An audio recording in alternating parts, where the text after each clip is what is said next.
Well, hello, Fibery friends. Welcome to another episode of the Knit, Knot, and Weave podcast. My name is Dorothy, and I'm coming to you from Columbia, Maryland. And Columbia is approximately halfway between Baltimore and Washington, D.C. This is a little corner of the YouTube where I share my Fibery adventures in knitting, crocheting, weaving, spinning, and yarn dyeing. So if this sounds like something that interests you, grab your knitting, grab your crocheting, grab a cup of something to keep you hydrated, and let's get started.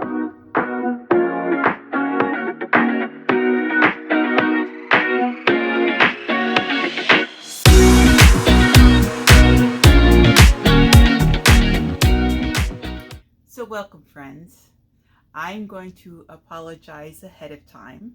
There will probably be more editing in this video than normal because I am dealing with a very bad case of allergies or hay fever or whatever you want to call it. And I have been coughing and sneezing and blowing my nose a lot lately, so I don't think any of you want to see that. So if it happens, I will be cutting it out. Today I am drinking a cup of tea. I am using my clay monster mug, and I'm not going to spill my tea, but here he is, my goofy man. I absolutely love this mug. What am I drinking today? It's Cup of Life. It's a white tea with blueberry and acai berry, and a little bit of honey for my throat. If you are a returning viewer, thank you so much for coming and visiting with me in my little corner of the YouTube and spending your time with me knitting and listening. And if you are a new viewer, welcome to the crazy. I tend to go off topic sometimes and get a little winded. I try to keep it to a minimum when I'm doing the editing, but sometimes it doesn't quite work out. So this podcast goes through the normal cycles of my finished objects, my works in progresses, if I have any acquisitions or yarn dyeing, which I don't believe I have today. I don't have any new spinning either, so it will primarily be finished objects and whips. Oh, I do have 2 acquisitions to share with you, but they are old acquisitions, but I did not share them recently, so I'm going to share them. Any projects that I share in this episode, I will be linking my project page down below in the show notes. If I have any information on any acquisitions, I will also post it down in the show notes. You can find me on Ravelry as Phelia, Pheelya, and you can find me on Instagram and Facebook as Knit, Knot, and Weave. And you can find me on Ko-Fi as Knit, Knot, and Weave. Let's get started. I guess the first thing we can talk about is the haircut. So you may see me fiddling with my hair this episode because I am not used to it yet. I had very long hair and I cut it less than a week ago, so I'm still getting used to it. But hopefully it will keep me cooler for the summer. So first up, I have my Be Simple Variation shawl. And if I'm looking off camera, it's because I'm looking at my notes. The pattern is by Carolyn, and I'm going to butcher this last name. Glauz-Todrank, I think is how you pronounce it. I'm not quite sure. But I used Malabrigo Aurora, which is a sport weight yarn. The colorway is Marte. I think that's how you pronounce it, M-A-R-T-E. It's a very simple shawl. It uses 1 skein of sport weight. And it works up very quickly, very easily. It's a lovely little shawlette that you can use as an accent piece or under your coat in the winter or in the fall or in the early spring when it's still a little bit chilly. It was knit on what was it knit on? 5mm needles, which is a US 8. And I love the colors. I don't normally wear a lot of brown, but this has little specks of, it's mainly brown, but there's some gray in here. There is some orange, like burnt orange, charcoal grays. So this pattern, this is the second one I've made in this pattern. I will probably be making a few more of these because I think these would make great Christmas gifts. Plus they're only 1 skeins, and I've got an abundance of sport weight single skeins in my stash. So this will be perfect for last minute birthday gifts or Christmas gifts. The pattern is very easily memorized. And if I'm not mistaken, it is a free pattern. So it's a couple of rows of garters and then a row of yarn overs and knit 2 together. So it's very easy. It could be very simple TV knitting. I really enjoy these quick, simple patterns. They're easy to work with if I have to do Zoom calls for work, or if I am proctoring and test. It's very easy to knit as I'm walking, as long as I have a bag on my wrist and I don't need a pattern. So this was a lot of fun. Next up is, it's an imitation, because I had started this to be a Sophie scarf, and then I saw that Casey Apple had put out her party line scarf. So this is an imitation. I have not purchased the pattern yet, but I believe I'm going to, because I really enjoyed knitting this one. This was done with, I did do an I-cord edging on each side. This was made with Elizabeth Savoy's Hempathy yarn. And I used a 4mm needle, which is a US 6. You can tell my ends, I didn't get my ends to match up, so I will definitely be buying the pattern. But this one is for me. I will be using this in the summer, in the late or early fall, late springtime, because it's, what is it, linen, cotton and hemp, or linen and hemp. And this was another quick and easy pattern, but I do like the way she has her ends on hers. So I will be purchasing the pattern and making more of these, because again, these would make lovely quick knitted gifts for a last minute birthday gift, a last minute Christmas gift. I don't know, a thank you gift for someone who has done something kind to you.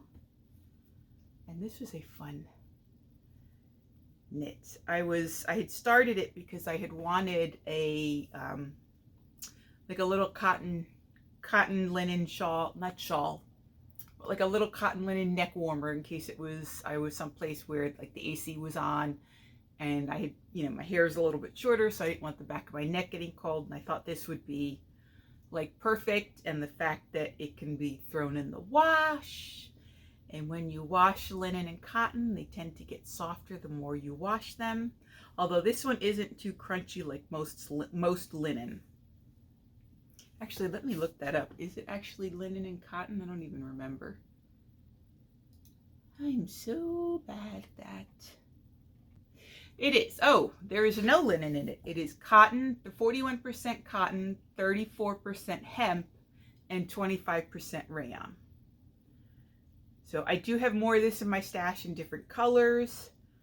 I also have Zoe yarn, and for the life of me, the manufacturer's name is escaping me. Juniper Moon Farm Zoe yarn.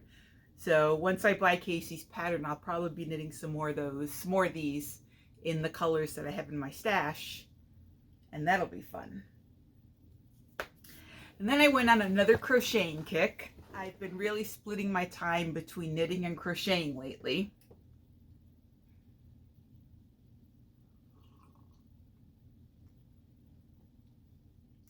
So next up, I have the Peekaboo Shawl. It was a tutorial by Crystal from Bag A Day. She does all of her tutorials online. She has them up on her YouTube channel, and they are all for free. So if you enjoy crocheting, I would definitely check her out. I'm sure most of you already know about her and the fact that she has finally hit 1 million subscribers. Way to go, Crystal. But this is the Peekaboo Shawl. I'm sorry, the Peekaboo Shell Shawl. And I had 3 skeins of Stylecraft Cabaret DK in my stash, and this calls for a DK weight yarn. And the shawl starts up here, just like any triangle shawl, even when it's crocheted, and you work your way out to the edges. I just love how the colors gravitated. It's not a, I guess it is a gradient, because there are no sharp color changes. They sort of blend together, and I just love it. Unfortunately, I don't think this yarn is available anymore.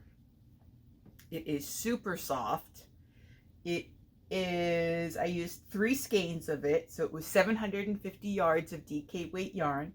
I used a 5mm crochet hook, which is a USH, but I don't know if I have mentioned this before. I always go by the millimeters on the crochet hooks. I try to match the millimeters from the pattern to my crochet hook, because some crochet hooks in US terms are 2 different sizes. I know the G could be 4mm or it could be 4.25 millimeters, depending upon which brand you have. So I always try and look at the millimeters when I make an object.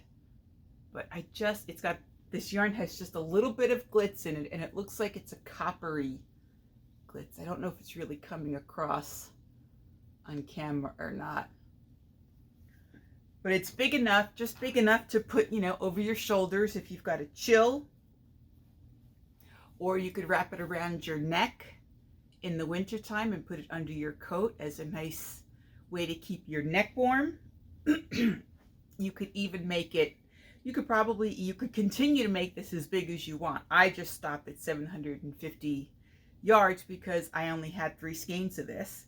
But you could always make it longer, and you could do the wrap around and then your tails. If it's long enough, you can always tie into the back, and it would stay nice and flat on you. So this was a lot of fun. The pattern was easily memorizable. Crystal does an excellent job with all of her tutorials. She shows you step-by-step instructions.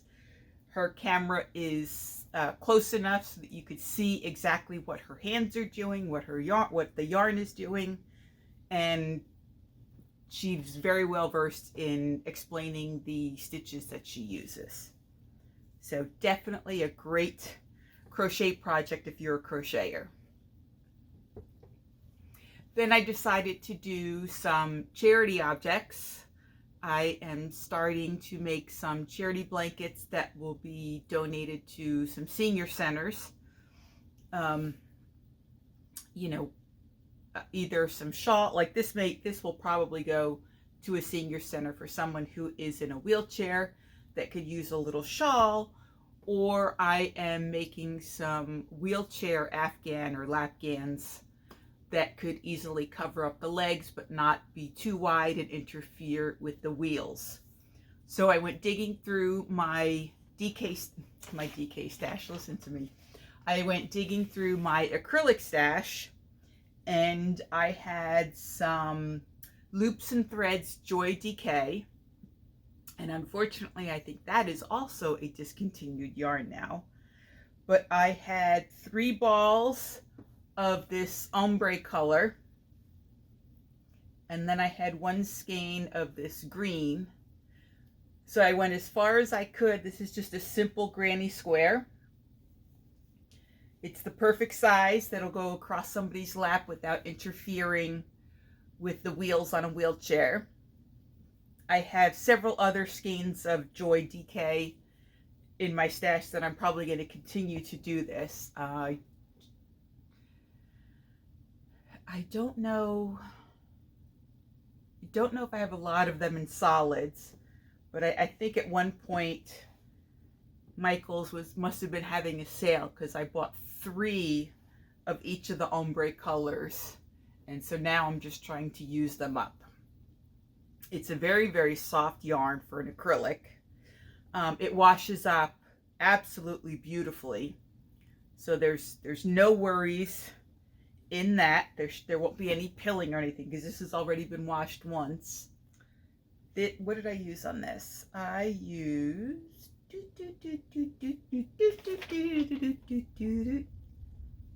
so 3 skeins of the ombre, which comes out to 696 yards, and then 1 skein of the solid.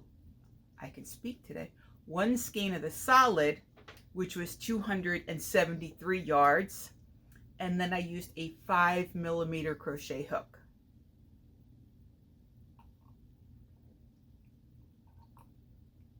And a 5mm translates to an H hook in US terms.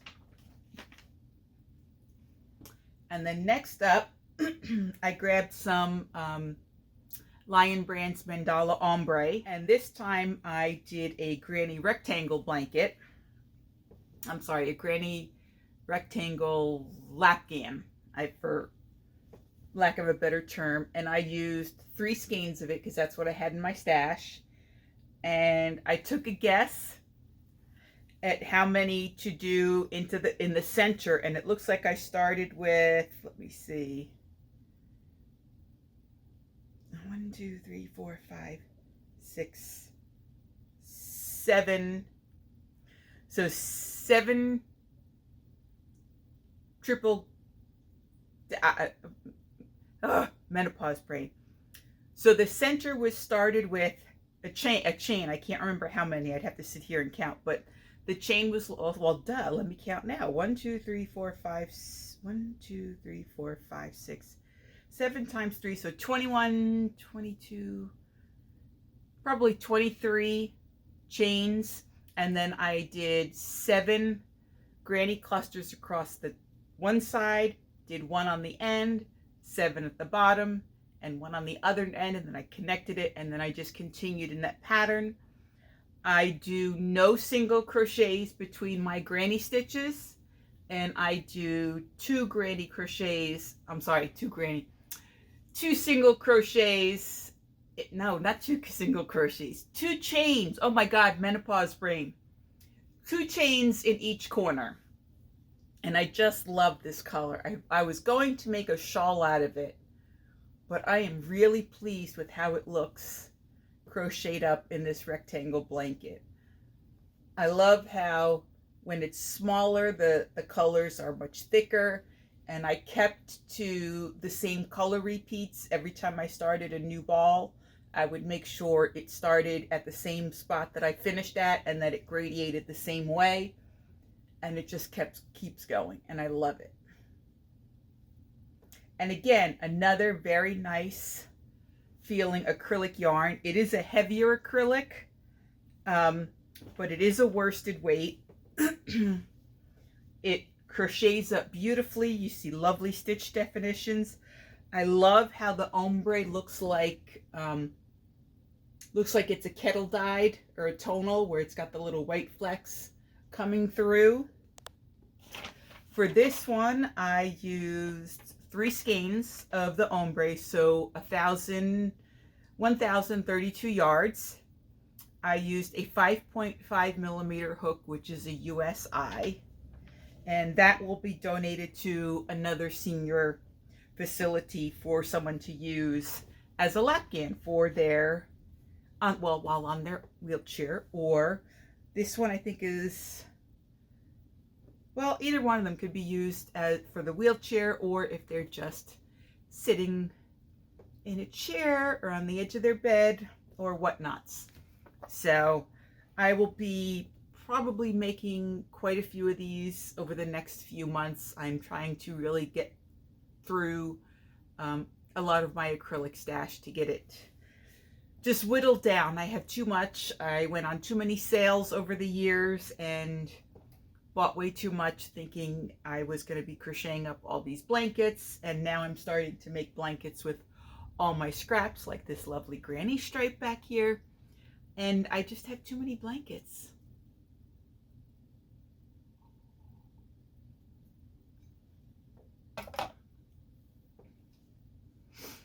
So next up, this project came out of a necessity. There was a last minute switch in the testing schedule, and unfortunately I did not know about it before I left work the night before, and I found out about it the next morning when I came in. Luckily, we have a knitting and crochet group at school, and I house several hooks and several needles in my office along with all the yarn. And so I was able to find what looked like maybe a half a ball of some acrylic. I think this might be a Hobby Lobby. I'm not quite sure. It didn't have a wrap on it, but I was able to pull it out of the bin. I found myself a crochet hook, and I was able to monitor the kids during testing and crochet myself a nice little granny bandana. So this is the granny bandana.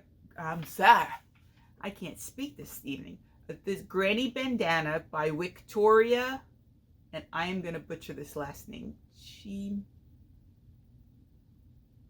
Chimielka. So I used a 4mm crochet hook, which is a G. And again, you start here and you crochet the grannies outward. I went until the two triangles would sort of just cover my ears and fit in the back. And then the pattern actually calls for an edging along this side, but instead I went out a good number. It's a free pattern, by the way, on Ravelry. And so I did a chain all the way out for, I want to say 60 chains, and then I did a single crochet all the way back, and then to give it a nice edging, I single crocheted all the way across the bottom, and then I did the same thing on the other side. I chained 60 and then came back with the single crochet till I got back here and cut it off. I love how the colors gradate in this yarn. If anybody recognizes this yarn or knows what it is, I think it's Hobby Lobby, but if this is, it was just one of the half skeins that somebody had sent in for our kids. And so don't worry, as I'm using my acrylics, I will be replacing the half skein that I used. And then I enjoyed it so much, I made another one with some cotton acrylic yarn I had in my stash. And this is Plymouth Sunday Swirl, which again I think is a discontinued yarn.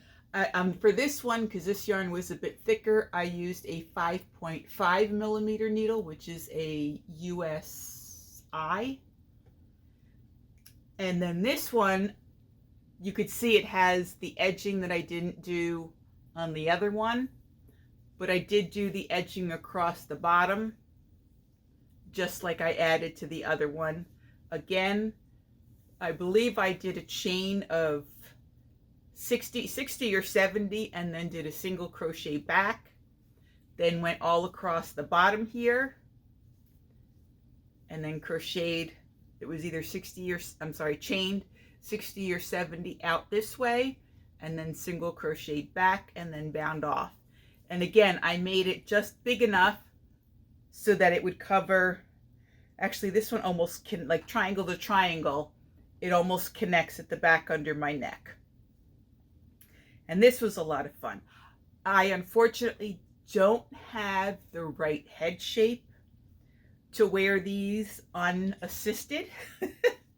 So I have these little barrettes, these very simple clip barrettes that once I have this on my head, I poke them through the hole and attach them here so that the bandana doesn't slide back. But these were a lot of fun. I enjoyed them. I enjoyed wearing them. They're great for bad hair days when you just, you know, rolled out of bed late for work and gotta go. I work in a school, so it's okay for me to wear these to work. And then my last finished object, yay, is my second Korean poncho by Amy Palko.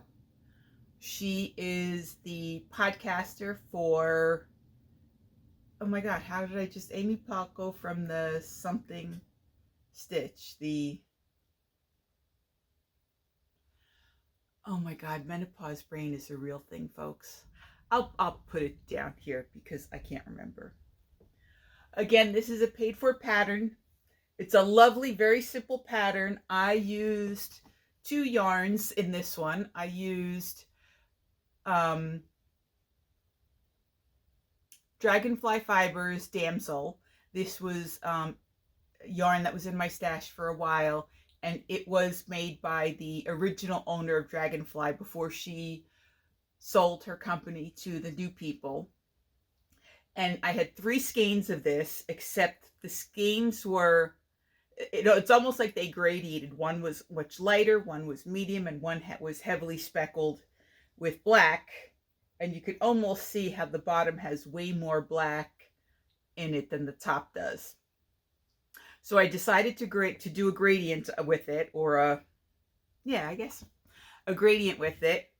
And in order to mask the changing of the yarns, because I was not really I didn't want to really have to worry about dealing with one stripe of this yarn, one stripe of that skein, one stripe from this skein. So I held it together with Amano yarns in their base Umu, which is a Suri Alpaca Merino Silk, Suri Alpaca Mohair Silk blend. And I think it came out absolutely beautiful. Halfway through this project, I really wanted to rip it out and make a sweater out of this because I just loved how the color of the alpaca really blended the skeins nicely together. But I also didn't want to pick apart an alpaca mohair and try to finagle with it. So again, this pattern, you could see the front is slightly lower. There is some short row shaping that is done in the back to allow for that. It's very, very warm. I've worn it once before. I don't know if it's the alpaca or the mohair that's in this, that when I start to sweat, because it is very warm. So when I start to sweat, it starts to get a little prickly right around my neck. So I kind of have to stretch it and pull it away. But I absolutely love how this turned out. And I really wish I had done a sweater with it now, but oh well, hindsight is always 20/20, right? So, but that was a lovely knit, and it's finished just in time for the summer. Although we have had a crazy, crazy May here in Maryland, going up and down between 40s and 50s one days, and then 70 and 80s the next, and then dropping back down 2 days later to 40s and 50s. And so I did get to wear this, I think, once or twice. And I did get to wear it when I went to New York for Mother's Day weekend, because it was cool up there. But so that is it for my finished objects. So first up for the whips is a pair of Felici socks. I am almost done with them. I just need to add the cuffs up here. So I need to go find my black yarn that I used and then I need to cut in and do the heels, and then I will have a pair of Felici socks done. Now, these are going to be shorties because I only had one skein of Felici to do these, and so when I have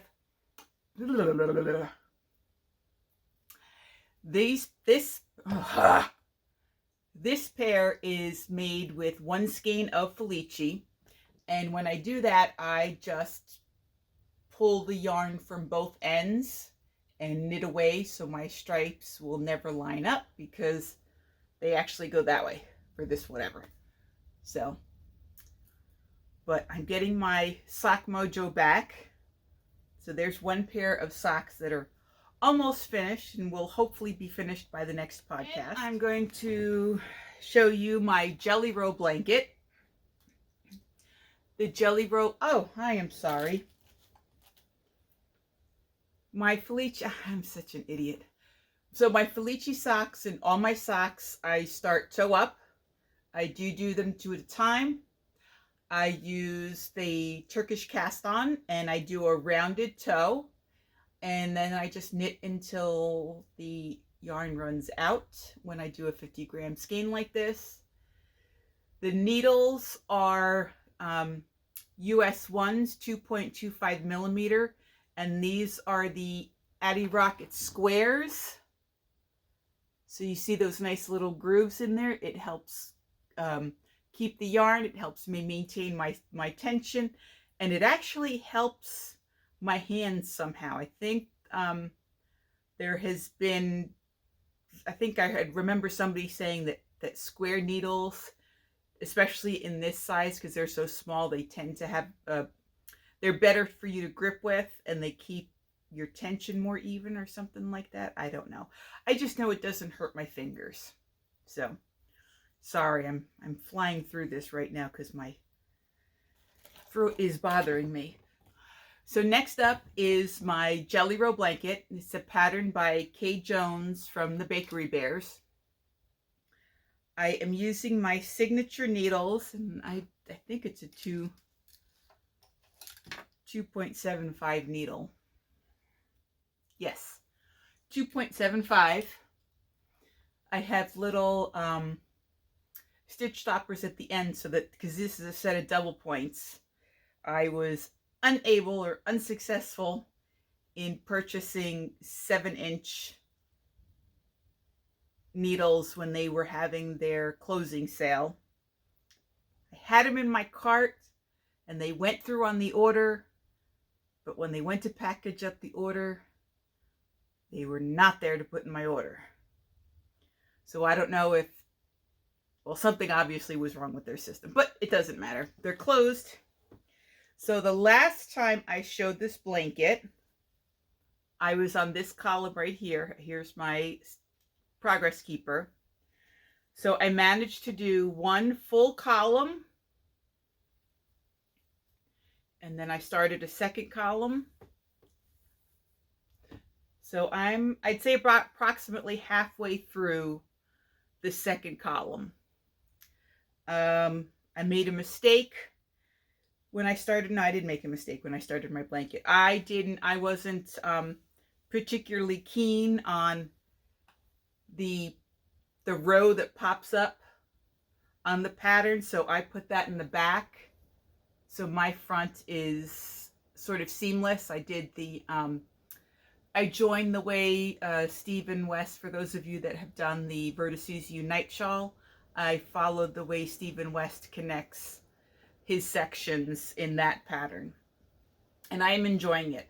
I have been watching the Crazy Sock Lady and the way Kay does her jelly roll, and I may try her method.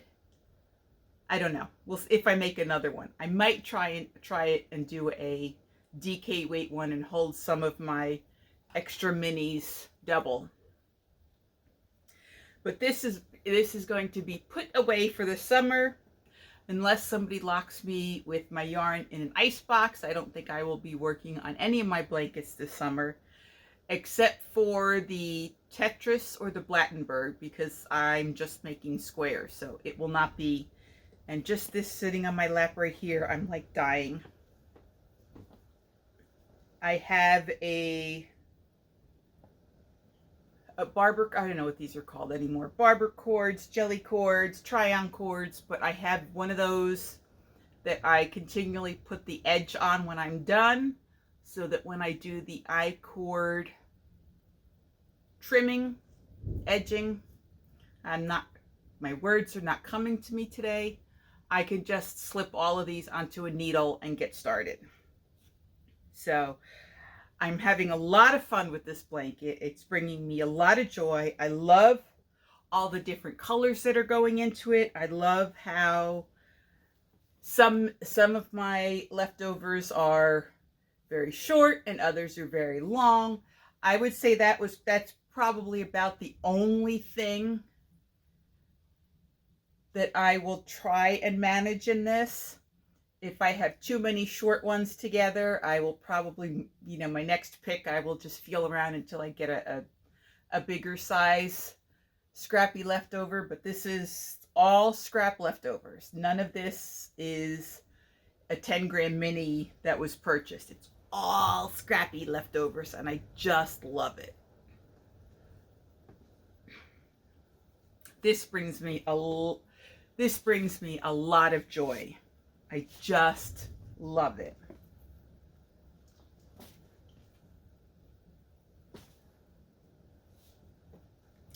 I also believe when I finish this will be my first knitted full-size blanket. I have knit baby blankets, but this will be my first knitted full-size blanket for myself, and I just love it. It just brings me so much joy. Now, where did I put that other? I try to keep the needles together. Uh-oh, it's raining out, so hopefully nothing will happen. Right now we are under a tornado watch here in Maryland for most of the counties, my county being included.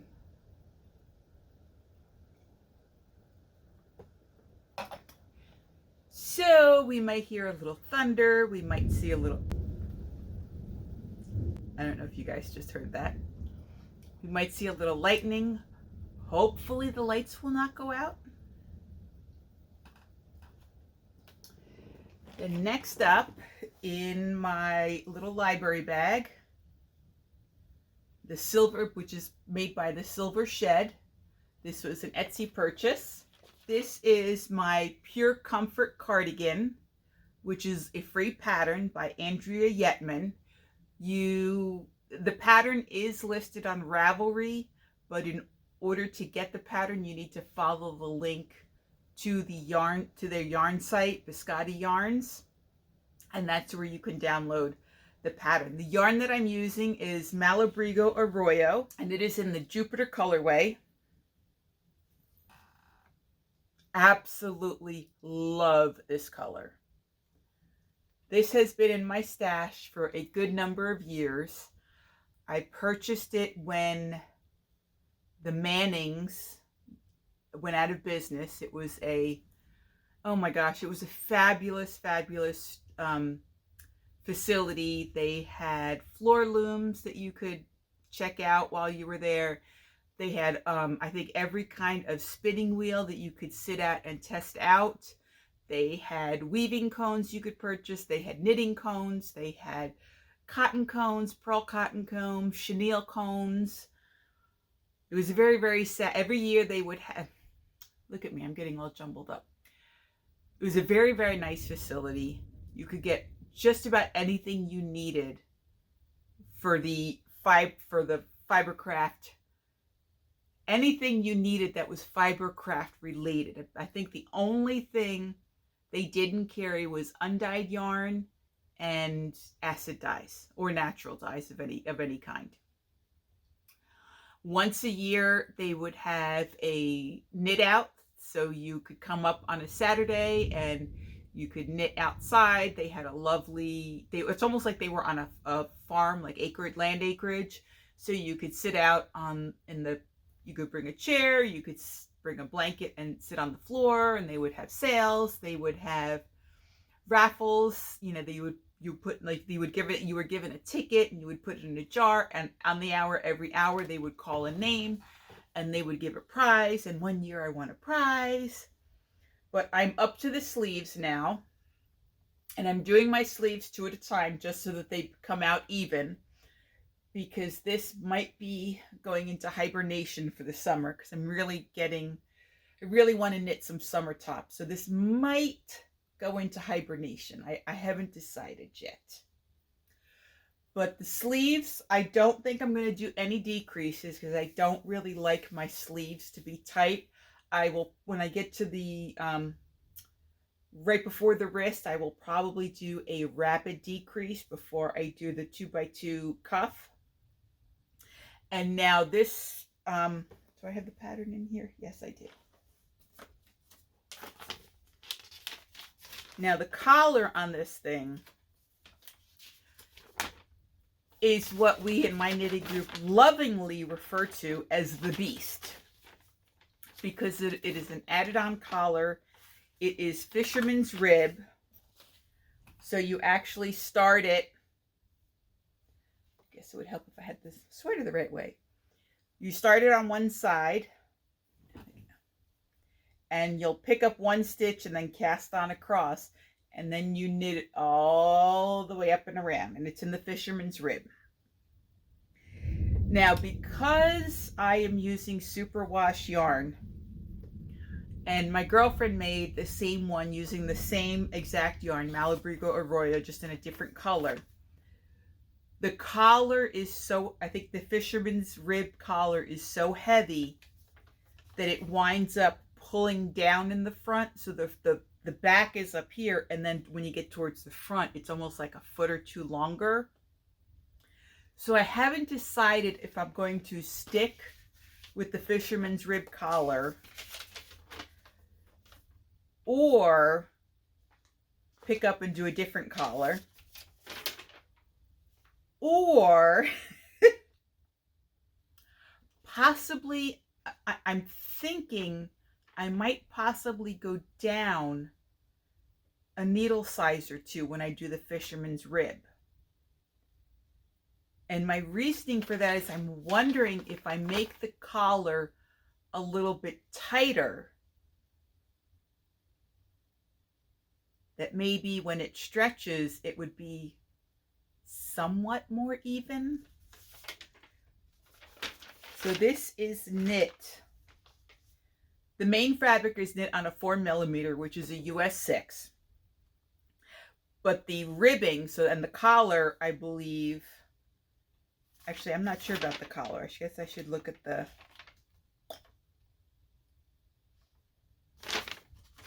where does it have the collar? Raglan increases, body increases, sleeves, sleeve cuff, pocket. Ah, there we go. Applied fisherman's rib border. So it does suggest using the smaller needle, which is a US 5, 3.75mm. So I might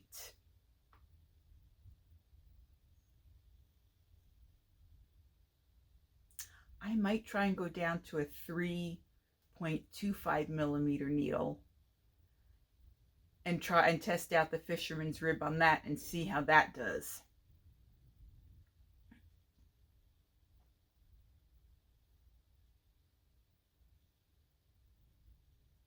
What are your thoughts? If you've made this before, I don't really have a good picture of what it looks like when she's standing up. Well, that's a real bummer.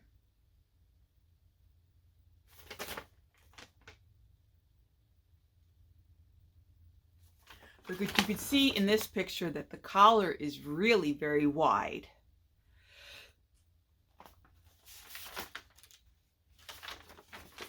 And so the schematics for it, all those dark lines, that's the fisherman's rib collar that comes up and all the way around. So I'm thinking I might try it going down 2 sizes on the needle and seeing if that will work. And I think that might take care of the issue that I'm seeing in the other sweaters that some of my friends in the knitting group have knit with superwash yarn and stretched it out, and it's stretched out.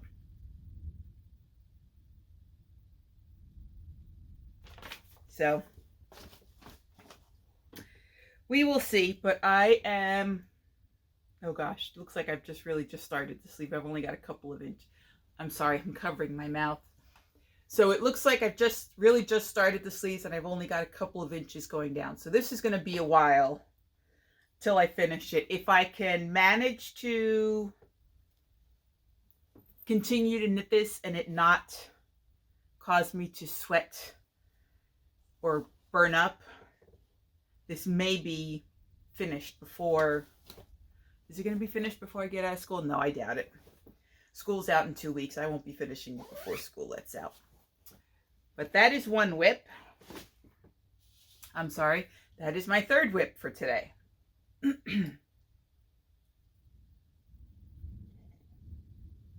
So next up, I decided to start a summer sweater. And I went with the Granny Scrappy Tee by Emily Marie Davis. And I'm using yarn from my stash. It's Stitch Studio by Nicole. It's a nice gradient. I'm sorry, it's a nice gradient. I do have a second skein just in case. Here's what I have so far. I did cast on for the wider neck.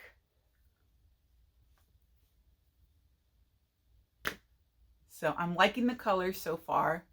I am using my Amore crochet hook in the 4mm size, which is a G. I was a little confused reading the pattern.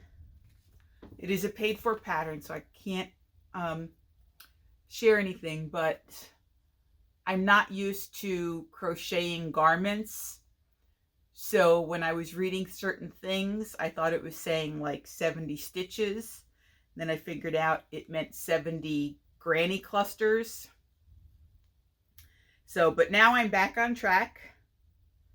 I will be crocheting on this for a while because it's very thin yarn, but I'm looking for, ooh, I'm sorry, I didn't mean to kick the stand. I'm looking forward to having a nice, cool summer top. They'll probably just have to wear a tank under. And this yarn is 100% cotton. And there is, I can't tell if that's a 63 or 93. 1,093 yards in this cake. And this was Stitch Studio, if I'm remembering correctly, was the AC Moore brand before they closed. So I'm having fun with that. I'm looking forward to having that finished.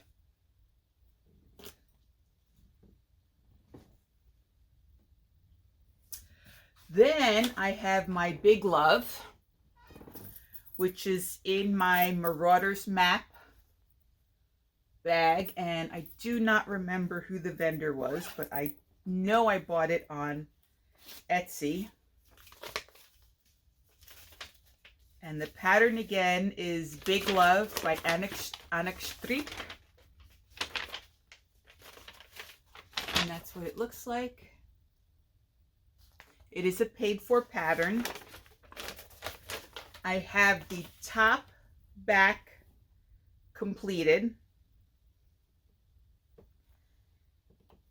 I am using yarn from my stash, and I'm using Queensland Collection Uruguay Chunky in the color black. I figured before I lose my eyesight totally, I should make myself a black cardigan. So this is the collar. So this is the back of the collar here. It's just a simple rib collar. And then there was some shaping for the back, and then you go into this beautiful stitch pattern. And so now I need to come back up here and pick up these stitches and start making the front. This is going to be a nice warm cardigan because it is a chunky yarn, and it is knit on a 4mm needle, which is 4mm is a US 6. So you can see this is my little stitch marker that tells me this is the back, or rather, I'm sorry, not the back, the inside of the cardigan, and this is the outside. So I'm really enjoying this one. Again, this, I might be able to work a little bit more on this before it gets to be too hot sitting in my lap. But I am having fun with it. I just, look at this stitch. I wish you could see it. It doesn't show up on black, but it's a lovely textured, I guess you could see it just a little. It's a lovely textured stitch. So much fun. And the yarn is nicely spun, so it gives it lots of great stitch definition. You could probably see right up here in the collar the lovely stitch definition that you get with this yarn.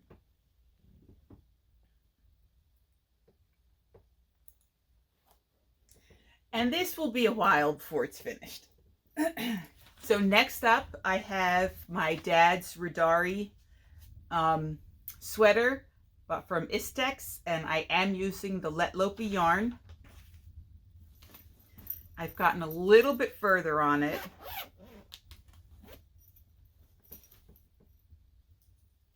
So it is a bottom-up sweater. And the last time I showed it, I was down here. So I managed to add, I guess approximately 2 inches to it. So let me move that up now.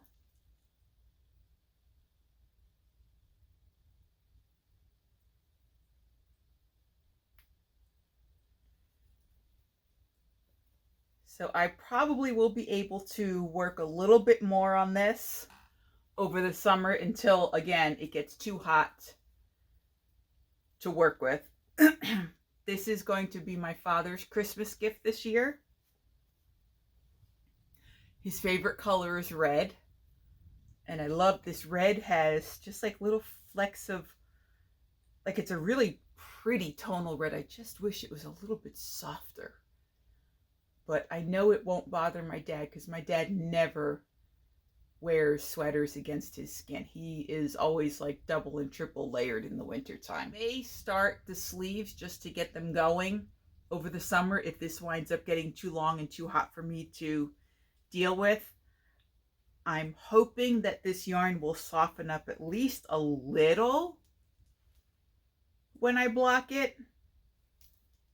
I will probably use Eucalan, because I think Eucalan Soak has a little bit of lanolin in it. And so it'll help put lanolin back into the yarn and make it a little softer. And this is in my Scrappy Angel bag. This is her bigger bag. I cannot remember what she called it. I believe the original size was called the Aran, and I don't know if she named this the Aran 2 or something else, but it's with my coffee gnomes. I absolutely love them. I did purchase brown handles that attempt to match this leather bottom as best as I could, but I just haven't had a chance or the time to put them on. Next up, I have a pair of DK socks. This was the Freckled Whimsy Advent colorway for last year, 2023. I have to put in the heels, but I did the toes in the coordinating color and the heel will be done in the coordinating color. And they match up almost perfectly. I love that. I do try to match them when I have 250-gram skeins, just because I love the way they look. And I love Freckled Whimsy yarn. I love how she dyes. I love her DK base. It just feels so soft and squishy. Again, these were done toe up on a US, oh God, what do I use? I think a US 3. So what's that, a 2.75 or 3 millimeter? I don't remember. I do them toe up. I do a regular increased toe. I don't do the rounded toe because I would have to finagle the pattern to figure out how to do that for a rounded toe. And one of these days I will figure that out. I just haven't bothered because these are really house socks for me, because these would be way too thick to fit in any of my boots unless I decide to buy a slightly bigger pair of boots just so I could wear my DK socks with them. So these will hopefully be finished by the next podcast. And you can see I have the rest of the mini. And this was the 2023 Advent 24 Stripes Hearth and Home colorway.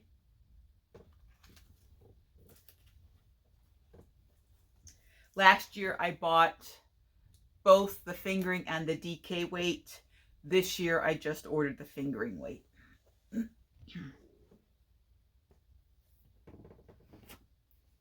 And then in my, oh, this, and I forgot to share, this is my little chip basket that I bought, and I'm still using it because even though it's holiday or winter themed, I'm still using it because that's just where I had my socks. Just like this one is in my Knit for Brains bag. I love this cute little bag. Let It Snow with my little Christmas gnomes. And I got started on, again, I'm a little behind the 8 ball. This is the Cozy Knitter Advent for 2023. And it looks like I'm on stripe 1, 2, 3, 4, 5. But I had sort of lost my knitting mojo around the Christmas time because, no, I didn't. That's what I was doing. I was working on all the Christmas socks for my family. I had Aquila from a Lefty Knitter podcast crank me up some tubes so that I could crank out some family Christmas socks. But this is fun. I love watching the different colors come up. And again, there's two 50-gram skein balls, or 250-gram skein hanks that turn into balls. So I was able to start them, and I will have the stripes to match. I don't believe the Cozy Knitter has not done their pre-order for the 2024 Advent socks. I think they do theirs sometime in June or July. I have it marked on my calendar, and it'll pop up on my phone when it's time to go to the website and order, but I'm enjoying it. I really enjoy their base. It makes a nice tight, I do mine with 64 stitches, again on US 1s, 2.25s, the Addy Turbo Rocket Squares. But it makes a nice tight knit, which is perfect for me. I like tight socks because I tend to wear socks around the house, and the tighter I knit them, the less I'm bound to have a hole in them, right? So let's just say I knit my first pair of socks well over, oh God, well over 10 years ago, because I had gone for about 8 years without knitting socks. And they still, no holes in them. They fit perfectly fine. They're getting a little felted from the wash, but they're over 10 years old. So I do wash my socks in the washing machine. I wait until I have a nice pile of hand knitted socks, and then I throw them in the washing machine with a little soap, and I put it on the gentle or delicate cycle, the gentle or the delicate cycle. I don't remember which one my machine has. Actually, I think my machine might even have a hand wash cycle. So I throw it in there and I, let it work its course, and then I do hang them on a clothing rack. I don't put them in the dryer. I think my first pair have probably gotten caught inside some clothes and went through the washing machine on a regular cycle and probably into the dryer, which is why they're slightly felted, and probably because I wear them so much that just naturally will felt over time, because superwash does not stay superwash forever. I have two more whips to share. One is a cardigan. It's the Hexi Cardigan, or it is a Hexi Cardigan. I pulled out, I wanted to see if I could crochet this, but a lot of the ones that I've seen, in order to get the right length sometimes, or to make it connect properly, I found that the sleeves were too big. And so I pulled out, I had 3 or 4 skeins of mandala yarn in this genie colorway, which I thought was pretty. And I made 2 hexagons.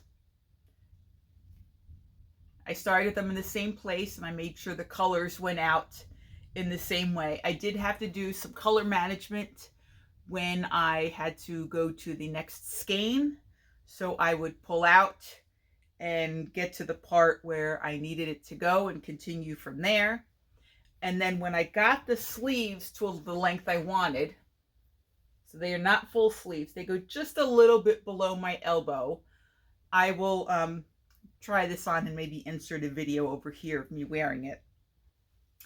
So when I got to that, I needed a little bit more in the back, so I decided to make these granny squares to connect them. And I did some color. Oh, I can't think of the word now. Anyway, I made them all the same. I was thinking I would rotate them out, but I made them all the same. So I started with the lightest green in the center, then the next round went to the darker green, to a white, to a gray, and then I used the darker gray to connect them all together, and then I used the darker gray to connect it to the big hexes. Then I took the gray, oops, that was a pen. I took the gray to start a collar, and I started doing a single crochet all the way around the top, all the way around. I need to try it on and see how much further I want the collar, and then I can block this and test it out. I might, depending upon how it looks, I may wind up crocheting a few rows down at the bottom to extend it a little, but I don't think I'm going to do that. I think I may just leave it as a cropped little cardigan, but I thought this was cute. And this, when this is finished, this will officially be my first crocheted garment, wearable garment. So I am pretty proud of that. Again, this is Lion Brand Mandala. It is an acrylic yarn. It is rather soft. It knits. I have no problems crocheting up with this. I have been using a 5mm H. I've been using the Furls crochet hook, which is one of their resin crochet hooks. It glides smoothly on here, so I've had no trouble with it. And I'm quite pleased, and hopefully this will be finished by the next podcast. And then lastly, I don't know what possessed me to get started, because I have so many blankets on the go. But I found this bag in my stash, and it was all these pretty pastel shine sport weight yarns from Knit Picks. A number of years ago, a good number of years ago, because my niece is almost 16, I made a twin size ripple blanket for my niece, and I used the shine sport, and I want to say I bought 2 of every color that Knit Picks had out at the time. And then once I had them and could see them, I put them in a rainbow order. And I guess these were probably extras that I just couldn't fit into it.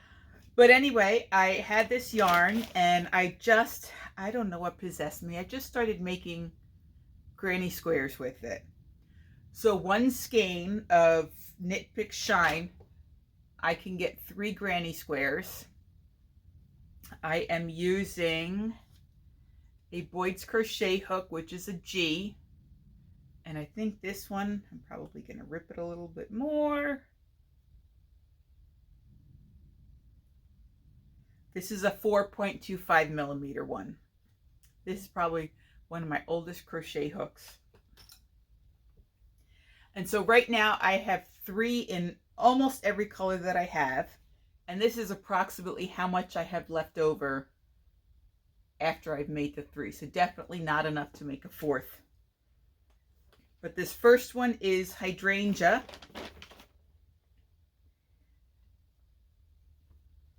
And that's that. It's a lighter purple than it's showing up.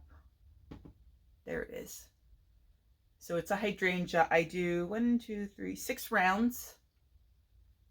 And so they're probably about 4.5 inches squared. I haven't measured them yet. But so there's hydrangea. Then I have sky. Again, 3. Then wisteria, which is a very pretty lilac color. Then I have aquamarine, which is a pretty green. Then I have blush, which is this pretty pink.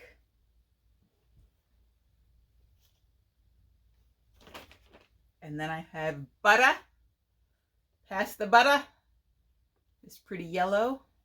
So right now it's 1, 2, 3, 4, 5, 6 times 3. So I have 18 squares done so far. And then I can't decide what I'm going to use to put them together. So I have this gray color, this cloud, and I have cream. So I can't decide if I should make squares out of cream and add it in and then just use the gray to connect it all, or the other way around. Or should I, do you think these will not work with these colors? I don't know. So what did I say? I have 18 squares here, and I have one skein of each of these colors, so I could make another 18. I could either make a baby blanket or a lapghan, depending upon how big they are. Or I could possibly make myself a really bright colored granny square cardigan. But I would have to have like these 3 colors up against my face, because these are my colors. These not so much. So I don't know if that would work. And I don't know if I would use the gray or the cream. I might connect them with the white. What do you guys think? Should I attempt to make a cardigan with this, a granny square cardigan? Or should I just make a blanket? And if I make a blanket, Do I connect it with the cream, the gray, or should I purchase some white and connect it all with white and then put a pretty border on in that same color? I know, I've been on a real crochet kick. And I think this got started because I was bored one night. I didn't want to work on anything I had, and I had this bag of yarn sitting next to me. And I just said, you know what? These colors go together, so let me do something. And I started making granny squares. I went back to my roots. And that is all the whips that I have for you. I know, I have too many whips, and that's not even all my whips. One of these days I'll get around to doing another whip episode. So now we will move on to acquisitions. And I only have 3.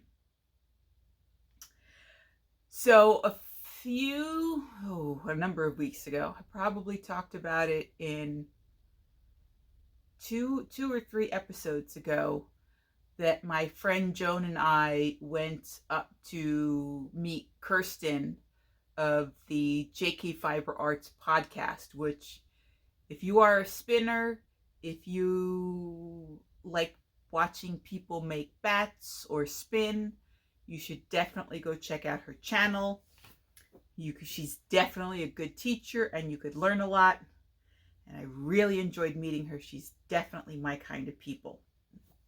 She also just opened up her online shop. So if you're looking for any hand-spun yarn, or if you're looking for bats or rolags or hand-dyed stuff, go check her out. So when we went to go visit her, she taught me how to spin. Joan was just hanging out and having fun with us, and we just chit-chatted away and really enjoyed ourselves. We were definitely 3 people that were of the same mindset, and it was almost like we'd been friends for a while. And before we left, she showed us all of the yarn, like she showed us all the stuff that she had up in her new shop. She showed us, she had just purchased the extra wide Clemson drum carder, the big electric version. Absolutely beautiful. I need to stay away because I cannot afford one. But I managed to snatch this skein of her homespun, which I'm going to weave. It's going to be my weft yarn in a weaving that I have planned. And this is a woolen prep. She called it Blue Lagoon. It's a merino and alpaca blend with light, I could never say this. I can never say this sheep's name. Leicester locks. And it is a core spun. And I thought this would be really fun when I weave it, to pick out all these locks and just have it hanging out on the, it'll probably be a scarf, because this is a bulky weight that's got about 32 yards. So I thought this would be a lot of fun to weave with. And then, did I share this already? I can't remember if I did or not now. For some reason, I'm having a flash of opening this bag. Anyway, she had this bat. It's she calls it Radiant Autumn Art Bat. It's a merino and Angelina, and it's a 5-ounce bat. And look at those colors. It is just beautiful. I cannot wait to spin it up. This is 5 ounces, and it just feels so light and fluffy.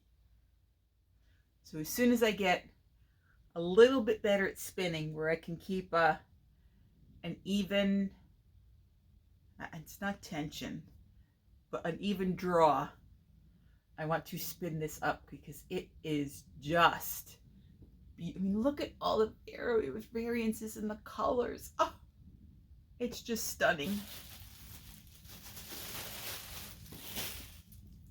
And then my last acquisition is actually a book. It's called Crochet Impkins. I thought it would be cute over the summer if I had time to crochet some of these little characters and maybe hide them around my media center for the kids to find. I mean, they are just so cute. I mean, look at that.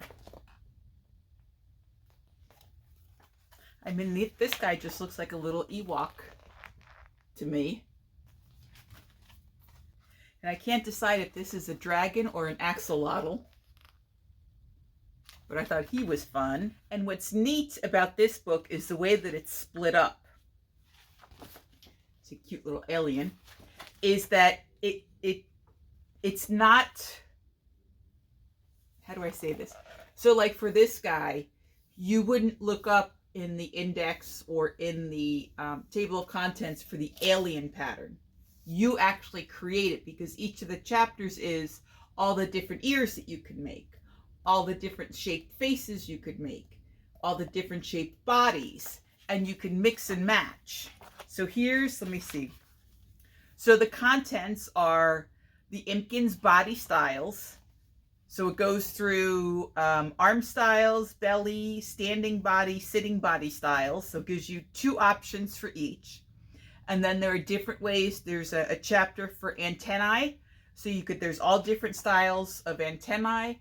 There's a chapter for belly styles, for ears, for faces, for hats and hairstyles, for horns and antlers, for scales if you want to put scales on them, tails, wings, clothing if you want to make them clothing, neck ornaments, and accessories.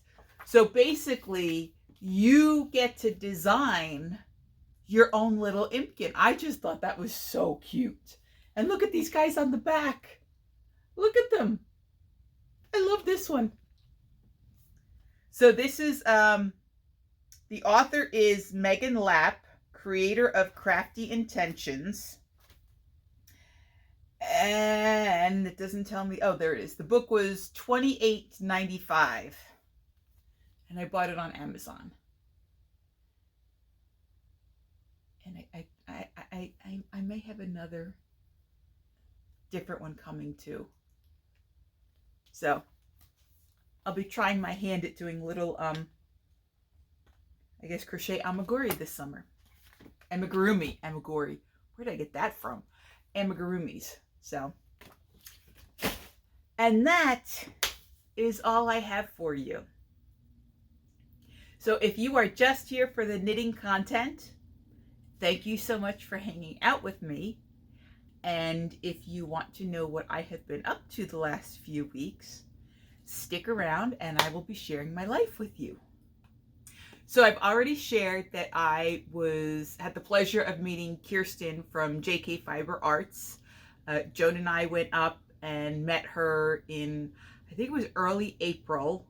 And then we went back at the end of April because they started a new guild up there, the Carroll County Fiber Artists. And we had our first meeting in April. They had another meeting in May. I was unable to attend.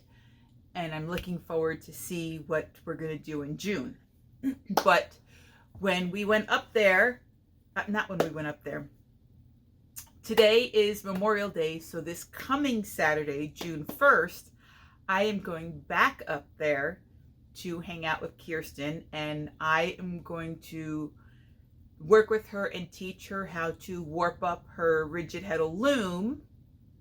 And in return, I get to bring some of my fiber and my sari silks and locks that I've purchased to use in my weaving. And I get to play with her Clemson and Clemson drum carder, which could be very dangerous because a woman in my knitting group had seen my Maryland Sheep and Wool and Frederick Fiberfest update and emailed me that she was basically she really doesn't spin or use her drum carder much, and she's willing to sell her drum carder, and she's going to loan it to me to check out, but it's a hand I'm sure it's a hand drum card. I didn't even ask, but I'm sure it is. But anyway, I'm super excited about that. So she's going to either show me, I haven't decided if I want to make a bat or if I want to make rolags, or if I have enough fiddly bits to make one of each. Who knows? But I'm super excited about that. We may try and record it. I will probably record teaching her how to warp up the loom, and then I'll be able to share that with you guys if any of you guys want to learn how to warp up your rigid heddle looms. Hopefully I will be a good teacher with that. We'll see. And then we're gonna record me, her teaching me how to use the drum carder, which she will probably post on her site because that's more of her stuff, and I will just be sharing little tidbits of what I did on my podcast as well. So I am super excited about that. This weekend, let me backtrack. So May has been a real wash for me. Not a whole lot has been going on. May is the heavy testing season at the high school because not only do you have the state testing, total waste of everybody's time because it does nothing to really help the kids. The tests are not factored into their grades, and I think they are biased and need to be abolished. But I'm sure the testing facilities that create these exams make a lot of money, so they will disagree with my opinion. Anywho, May is also a heavy month for high schoolers that are taking AP or IB courses, if you happen to be an IB school. So from May 1st to whatever Friday was, May 23rd, 24th, I can't even remember now.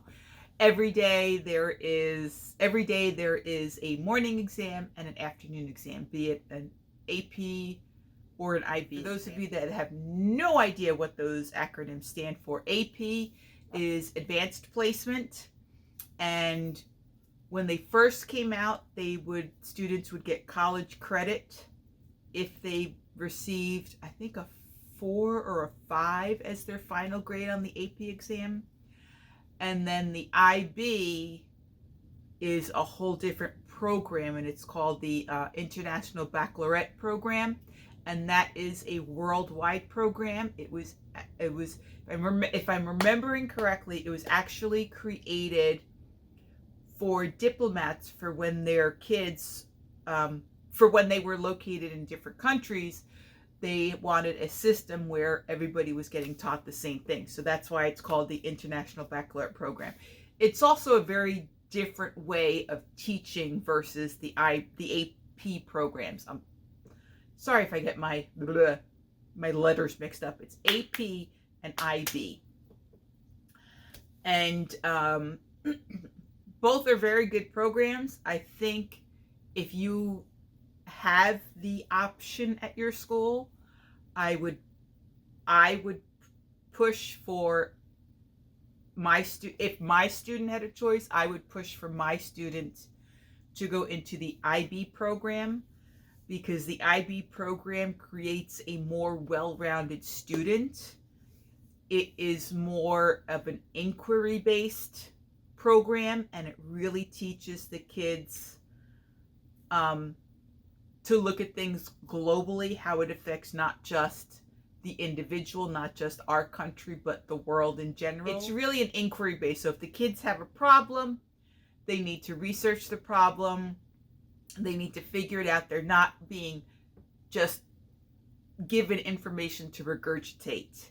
They have to do the research. They have to figure it out. They have to come up with the questions. And it's a very, very well-rounded program. I like it a lot. I've already shared with you about the Frederick Fiber Fest and the Maryland Sheep and Wool Festival, so I'm not going to rehash that. You can go watch my previous episode. I'm excited. I will be going to Rhinebeck this year. I will be going with about 6, 7, I can't remember now. Anyway, we have our house. We have a cute little house that's right on the, not right on the water, but there's a river or a lake behind us, so that'll be nice. It's got an outside fire pit. I'm really looking forward to that. And it has enough room so that there are 2 people to a room. There's no tripling up. There's no need for anybody to share a couch. And it was reasonably priced. And I love it. So I'm very much looking forward to going to Rhinebeck this year. I was the one that initiated it. I found the house. I did share when I shared it amongst my friends that I thought would join me. I did specify that I would be going both days, that this year I'm really going Saturday to just hang out and have fun and people watch and sit on the hill and meet other podcasters and all that fun stuff, and that I would be going back Sunday. There is some sort of a thing flying around my living room. I hope that is not a moth. Where was I? I'm sorry. And that I would be going back Sunday to really do my shopping, because Sunday tends to be a much less crowded day. So now I'm just crossing my fingers that we had a fairly decent weather weekend. I don't mind if it's cold, because that means I'd be able to wear my knits whenever I decide to knit. I haven't decided on the Rhinebeck pattern yet. I hope it is not raining. And I don't know if we have decided if we are going to attend any of the pre-festivities on Friday or not. As of right now, no one has really shared an interest in it, but maybe come closer to the time, that could change. But I'm super happy that we had that all down and figured out. What else? This past weekend, I had a family wedding. As you could see by the lovely flowers over here, I got to take home the table flowers. It was the wedding of my cousin's son. So I'm not very good at genealogy, so I have no idea if Mario would be my second cousin or my first cousin once removed. If you're a genealogist and you know those terms, please let me know in the comments how all that works, because I don't know. All I know is an Italian family, a cousin's a cousin, an aunt is an aunt, and an uncle's an uncle. Doesn't matter whether they're first, second, his cousin, your cousin, my cousin, dad's cousin, whatever. It's family. La familia. And I have done a lot of reading, but I'm going to share that in a different episode, because otherwise we would be here probably for another hour talking about all the books I read. I am currently in the middle of I'm in the middle of listening to The Queen's Rising, which is a fantasy novel, and I'm very much enjoying it. I am reading, can't think of the name of it now. How Can I Help You? And don't ask me the authors. I can't remember. I will put them down here, and I will put a link to the Amazon in the description box below. And I believe that is all I have for you today. So, on that note, I will bid you farewell. I hope you have all enjoyed your nice long weekend. If you are celebrating Memorial Day in the States, if you are in another country, I hope you had an enjoyable, relaxing weekend and got to do as much knitting or crocheting or whatever fiber arts craft you are into. I hope you got to enjoy it thoroughly. I will let you know in the next podcast how I like my hair. It feels so weird to be able to feel it bouncing around like that.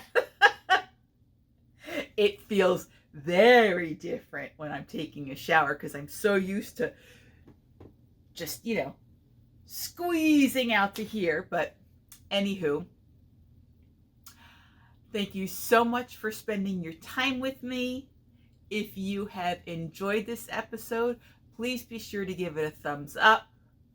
Be sure to hit that subscribe button and click on that bell so that you can be notified of all the future episodes that I put out. I really do appreciate it, and it really, really does help my channel grow and put into, I don't even know what I'm saying now. It helps my channel out there, and I really enjoy reading all of your comments. So please, if you have something to say, something to share, if you could answer any of my questions that I've asked during this episode, put them in the comments box below, because that will also help my channel grow. And I bid you a farewell. Ciao, ciao. Love you guys.